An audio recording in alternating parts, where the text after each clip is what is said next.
Assalamualaikum warahmatullahi wabarakatuh. Kami dari kelompok PPL SDN 1 Padokan yang beranggotakan Ahmad Tri Sudarma, Ervin Purnamawati, Muhammad Ansori, Putih Ayu Rahmawani, dan Rista Andini. Nanti kami akan mempresentasikan portofolio pameran akhir kuliah pemahaman tentang peserta didik dan pembelajarannya. Portofolio ini merupakan bentuk hasil akhir dari mengikuti perkuliahan selama 1 semester. Dan tujuan dari penulisan ini yaitu sebagai refleksi mengenai perkembangan diri selama proses belajar dalam mata kuliah ini. Langsung saja yang pertama yaitu perangkat pembelajaran IPAS kelas 4B SDN 1 Padokan.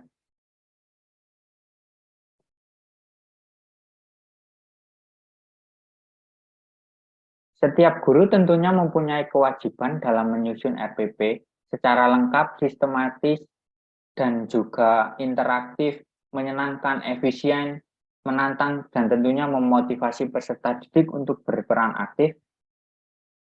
Nah, guru perlu juga memperhatikan capaian pembelajaran untuk mengembangkan tujuan pembelajaran dengan memperhatikan karakter peserta didik.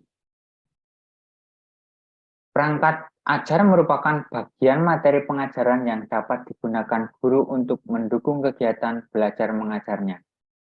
Perangkat ajar dilengkapi dengan alur dan capaian pembelajaran yang disusun sesuai domain dan fase tertentu. Perangkat ajar berupa modul ajar, bahan ajar, media ajar, alat evaluasi, dan juga LKPD.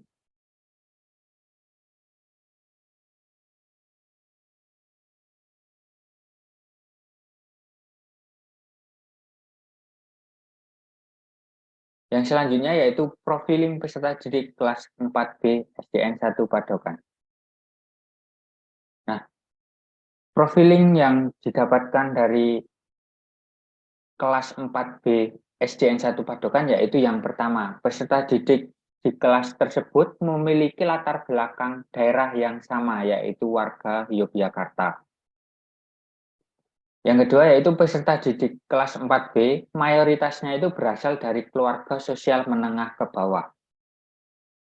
Yang ketiga, semua peserta didik di kelas 4B memiliki tingkat pengetahuan awal yang rata-rata sama atau setingkat.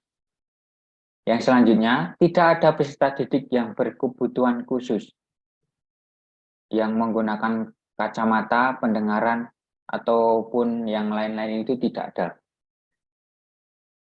Yang selanjutnya, gaya belajar peserta didik kelas 4B, tipe audio, visual, dan juga kinestetik. Peserta didik memiliki minat belajar diskusi secara konstekstual. Yang selanjutnya, peserta didik memiliki minat yang tinggi, terutama ketika diberikan reward. Peserta didik memiliki motivasi tinggi, sehingga mudah fokus dalam pembelajaran.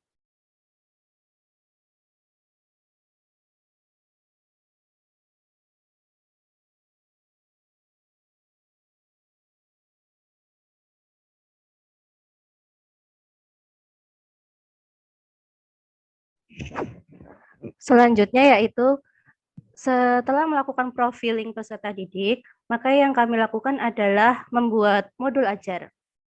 RPP atau lesson plan disusun sesuai dengan template kurikulum Merdeka dengan sebutan modul ajar. Di dalam modul ajar terdapat informasi umum, komponen inti, dan lampiran. Penyusunan modul ajar berguna sebagai pedoman pembelajaran agar berjalan sesuai dengan langkah-langkah pembelajaran yang telah disesuaikan dengan karakteristik peserta didik dan kebutuhan belajar peserta didik. Yang pertama, pendekatan yang digunakan adalah pembelajaran saintifik dengan model pembelajaran project based learning atau tujuan pembelajaran yang akan dicapai dan karakteristik peserta didik kelas 4B. Metode yang digunakan adalah ceramah, tanya jawab, diskusi kelompok, dan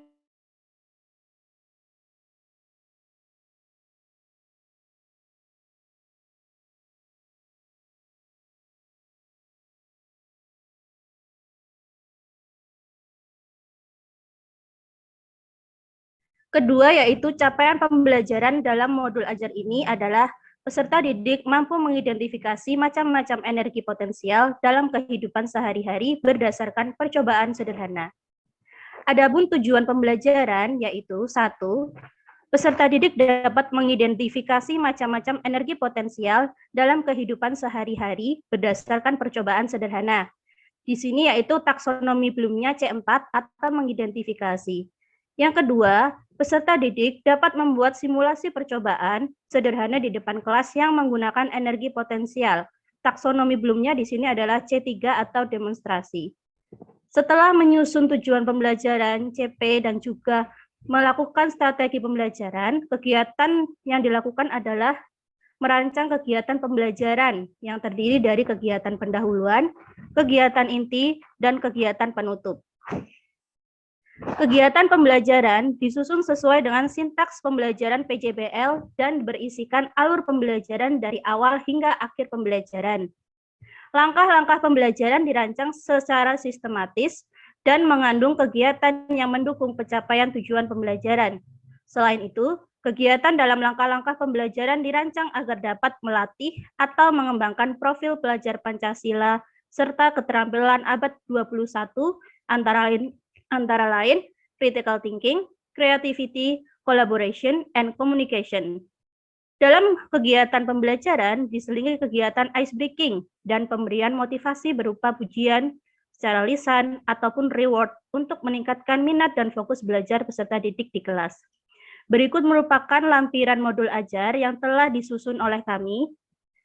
Ada informasi umum, kemudian ada kegiatan pembelajaran,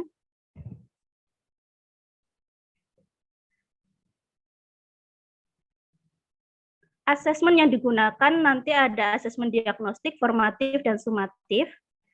Kemudian ada juga kegiatan pengayaan dan kegiatan remedial. Dan selanjutnya ada refleksi pembelajaran yang dilakukan oleh peserta didik dan juga refleksi pembelajaran oleh guru. Lanjut. Kemudian sebagai bentuk sumber ajar dalam pembelajaran, kami menyusun bahan ajar sebagai sumber pembelajaran peserta didik melalui buku. Bahan ajar merupakan perangkat ajar berupa materi pembelajaran untuk membahas satu pokok bahasan, dapat berupa cetak, artikel komik infografis, maupun non-cetak dalam bentuk audio dan video. Bahan ajar dirancang untuk menjadi alat bantu dalam pembelajaran terkait topik atau materi tertentu. Dalam pembelajaran ini, bahan ajar dibuat sesuai dengan materi pembelajaran yang menampilkan kompetensi yang akan dikuasai peserta didik dalam pembelajaran, yaitu energi potensial. Susunan bahan ajar yang dibuat yaitu cover, mencantumkan CP, tujuan pembelajaran, profil pelajar Pancasila, dan susunan materi ajar. Bahan ajar dibuat semenarik mungkin agar menimbulkan minat belajar peserta didik. Di dalamnya disertai ilustrasi atau gambar yang mendukung penjelasan materi. Berikut merupakan lampiran bahan ajar yang telah kami buat.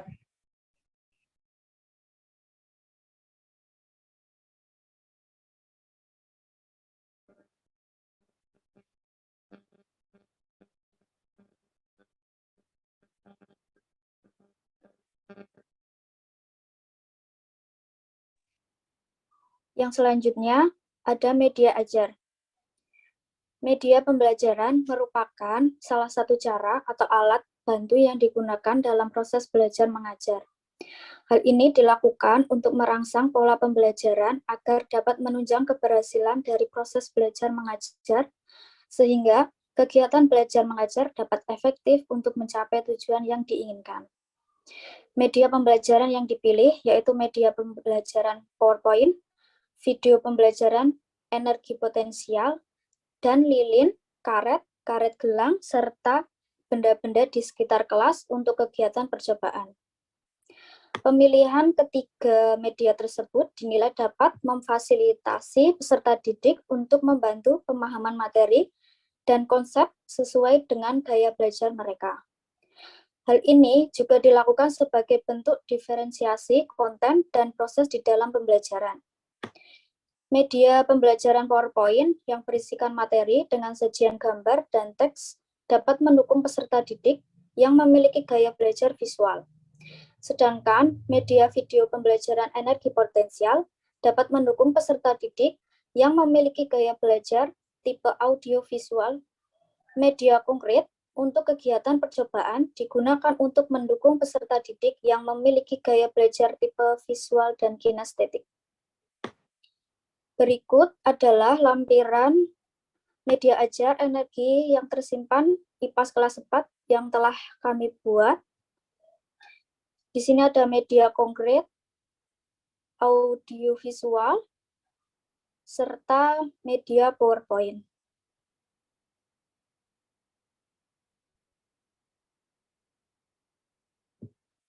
Selanjutnya, ada lembar kerja peserta didik atau LKPD.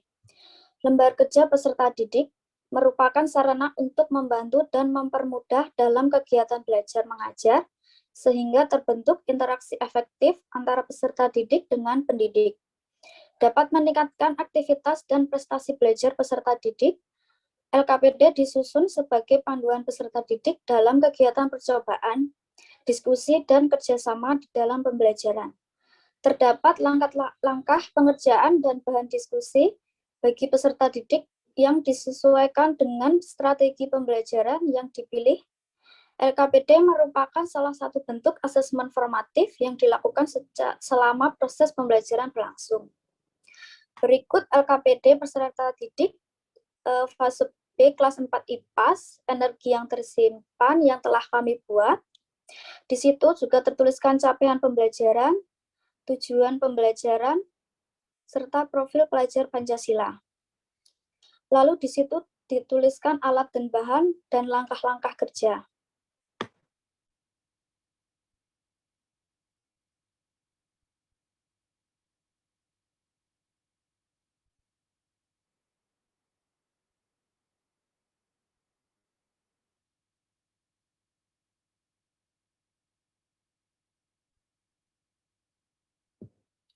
Yang selanjutnya ada alat evaluasi pembelajaran atau desain asesmen.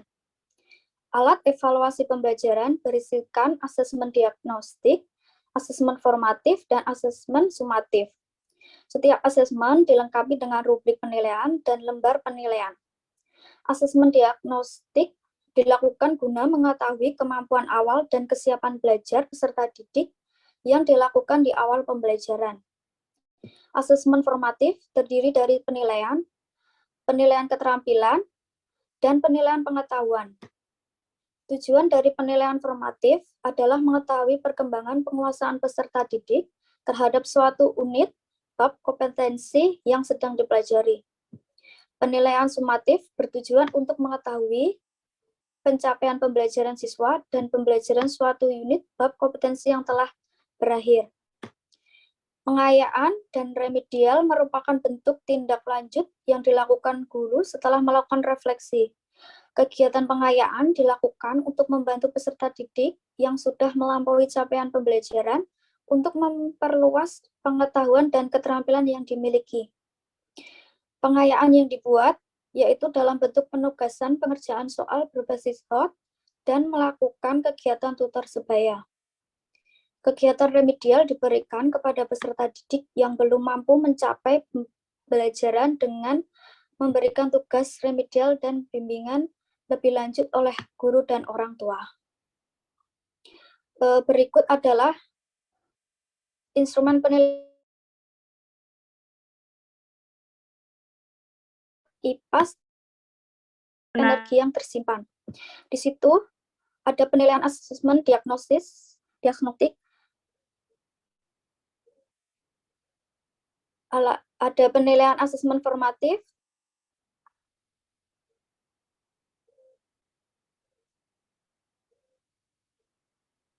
penilaian keterampilan,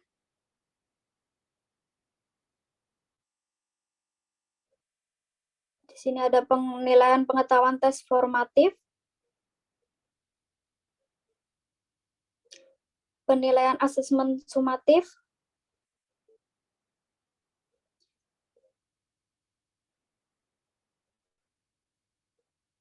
pengayaan, dan remedial.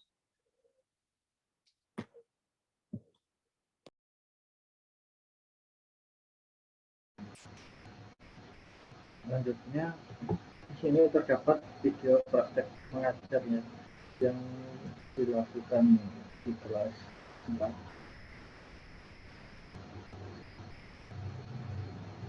Di sini praktek pembelajarannya sudah sesuai dengan model ajar yang sebelumnya telah dibuat. Terdapat kegiatan pendahuluan, kegiatan inti, kegiatan penutup. Terus selanjutnya dilakukan evaluasi menggunakan soal, baik itu menggunakan asesmen diagnostik, menggunakan asesmen formatif, dan asesmen sumatif. Terus dari hasil asesmen tersebut terdapat beberapa penilaian ya, yang salah satunya di lampiran hasil penilaian sikap, keterampilan, dan pengetahuan peserta didik. Di sini hampir peserta didik semua mendapatkan nilai yang baik.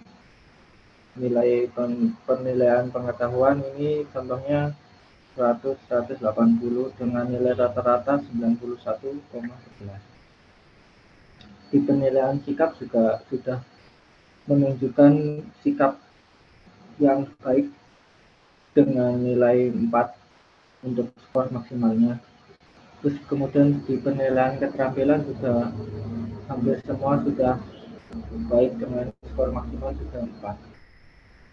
Nah, di sini terdapat lampiran hasil formatif yang telah dilakukan oleh peserta didik dengan menjawab pertanyaan-pertanyaan. Di sini juga nilainya juga sudah cukup baik dengan ada yang nilai 100, 100, 100. Kemudian output di lapangan. Output setelah melaksanakan pembelajaran di kelas antara lain, yang pertama itu peserta didik aktif dan antusias dalam mengikuti pembelajaran. Terus yang kedua, peserta didik lebih memahami materi karena menggunakan diferensiasi konten dan proses. Terus nomor 3, melalui praktikum atau percobaan sederhana, peserta didik mengalami langsung suatu fenomena sehingga mereka dapat menarik kesimpulan dari pengetahuan yang didapat. Dan pembelajaran dilakukan menjadi lebih bermakna karena peserta didik terlibat secara langsung dalam mengonstruksi pengetahuan. Tujuan pembelajaran yang dilakukan telah terpenuhi, dibuktikan dengan hasil penilaian pengetahuan yang memiliki rata-rata nilai kelas 91,11. Hasil penilaian keterampilan juga dibuktikan dari hasil observasi yang dilakukan. Mayoritas peserta didik terlibat aktif dalam proses percobaan sederhana dan aktif bertanya, berpendapat, dan menyampaikan hasil diskusinya. Contoh seperti gambar yang di samping ini ya. Selanjutnya, pelaksanaan refleksi. Refleksi pembelajaran berguna untuk mengetahui kekurangan dan kelebihan kegiatan pembelajaran yang sudah dilakukan. Hasil refleksi pembelajaran pada kelas 4 SD Negeri 1 Padokan yaitu sudah menyiapkan materi dan alat peraga sebelum pembelajaran berlangsung. Terus yang kedua itu pertanyaan semantik yang diberikan dapat dijawab dengan benar oleh mayoritas peserta didik sehingga dapat disimpulkan jika pengetahuan awal peserta didik pada materi energi potensial sudah sangat baik. Terus nomor 3, komponen modul ajar sudah lengkap seperti asesmen yang sudah lengkap yaitu diagnostik, formatif, dan sumatif. Penyampaian materi dalam pembelajaran sudah disampaikan dengan suara dan intonasi yang jelas.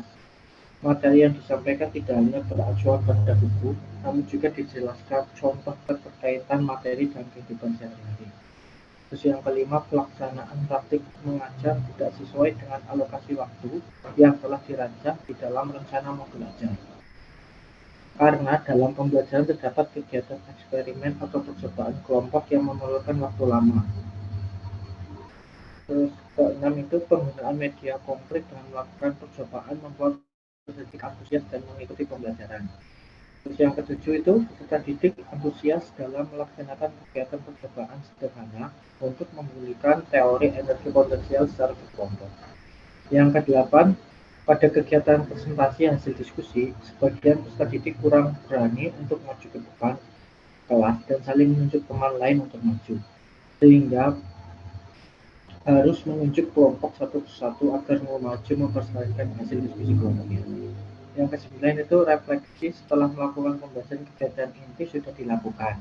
Peserta didik menceritakan perasaannya selama pembelajaran dan kesulitan yang dihadapi selama materi. Asesmen sumatif tidak dikerjakan peserta didik karena waktu pembahasan sudah melebihi alokasi waktu yang telah direncanakan. Jadi, peserta didik hanya mengerjakan LKPD dan soal asesmen formatif.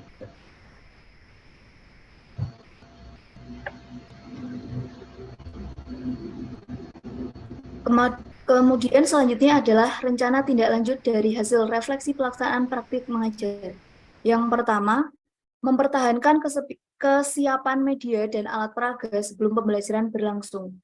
Yang kedua, mempertahankan susunan modul ajar sesuai dengan karakteristik peserta didik dan sintaks pembelajaran yang dipakai untuk meningkatkan kualitas modul ajar supaya pembelajaran dapat mencapai tujuan dengan efektif dan efisien.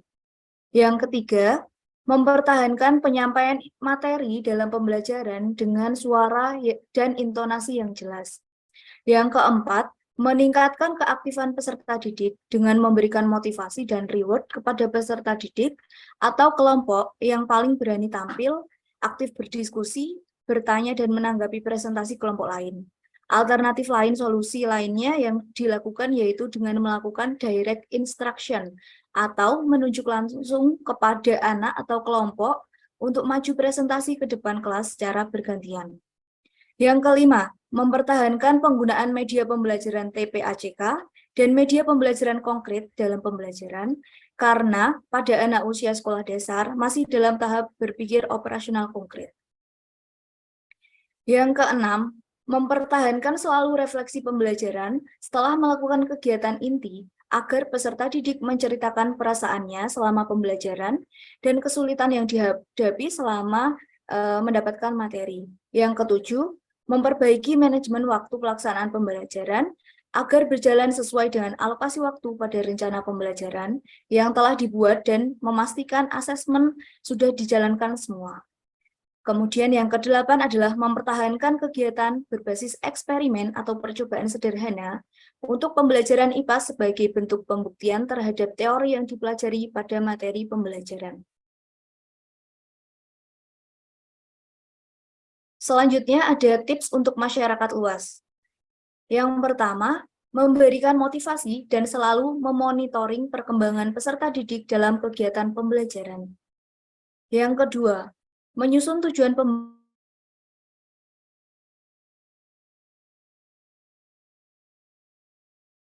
didik disesuaikan dengan KKO taksonomi Bloom. Yang ketiga, melakukan kesepakatan kelas sebelum memulai pembelajaran. Yang keempat, memberikan motivasi dan reward sebagai bentuk meningkatkan minat dan gairah belajar peserta didik. Yang kelima, memberikan ice breaking dalam kegiatan pembelajaran agar peserta didik dapat fokus dalam kegiatan pembelajaran serta membuat pembelajaran menjadi bermakna dan menyenangkan. Selain itu, ice breaking dapat membangkitkan semangat peserta didik dalam kegiatan pembelajaran. Yang keenam, menggunakan media pembelajaran yang berbasis TPACK dan media konkret yang disesuaikan dengan tahap perkembangan peserta didik di sekolah dasar pada tahap operasional konkret.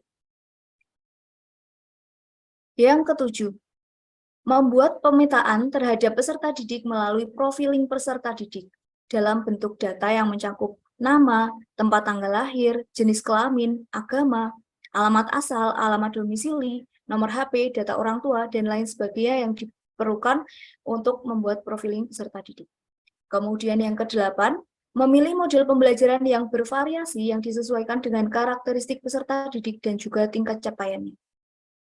Yang kesembilan, memilih model pembelajaran yang dapat meningkatkan kemampuan peserta didik dalam berpikir kritis dan kreatif. Misalnya, dengan menggunakan model pembelajaran berbasis proyek atau project-based learning dan model pembelajaran berbasis masalah atau problem-based learning.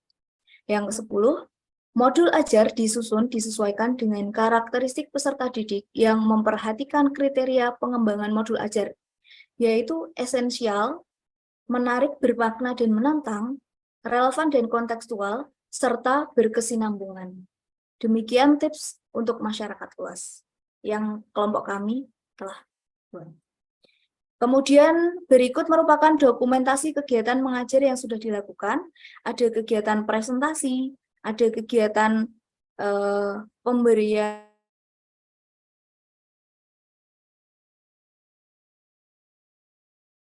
informasi mengenai kegiatan pembelajaran, kemudian ada juga praktik atau percobaan dalam pembelajaran.